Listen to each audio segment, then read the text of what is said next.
తెలంగాణ ముఖ్యమంత్రి యనమల రేవంత్ రెడ్డి అన్న కోరిక లక్ష్యం ఒలింపిక్లో తెలంగాణ పిల్లలు పతకాలు సాధించాలని. ఆ విధంగా ఈ తెలంగాణ స్పోర్ట్స్ పాలసీ లేకపోవడం దురదృష్టకరం. ముఖ్యమంత్రి గారి కోరిక మేరకు తెలంగాణలోని చిన్నారులు ఒలింపిక్లో కనీసం 10లో వందల సంఖ్యలో పతకాలు సాధించాలని ముఖ్యమంత్రి గారు పదే పదే చెప్తున్నా ఆ విషయాన్ని ఎవరు పట్టించుకోకపోవడం దుర్భాగ్యం. తెలంగాణ స్పోర్ట్స్ పాలసీలో తయారైన క్రీడాకారులకు సహకారం ఉంది కానీ తయారు చేసేందుకు ఎలాంటి సహకారాలు, ఎలా పోవాలి ముందుకు అన్న విషయాలను లేకపోవడం దురదృష్టకరం.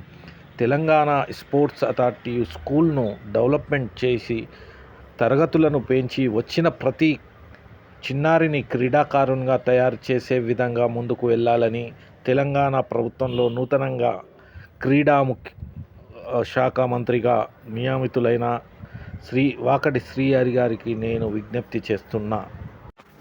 తెలంగాణ స్పోర్ట్స్ స్కూల్లో తరగతులను స్ట్రెంత్ను పెంచవలసిన అవసరం ఉంది.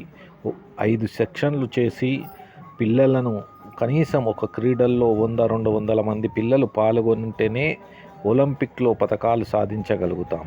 ఆ దిశలో ప్రభుత్వం పనిచేయకపోవడం దురదృష్టకరం. ముఖ్యమంత్రి గారి కోరికను నెరవేర్చేందుకు ప్రతి ఒక్కరూ అంకిత భావంతో పనిచేయవలసిన అవసరం ఉంది.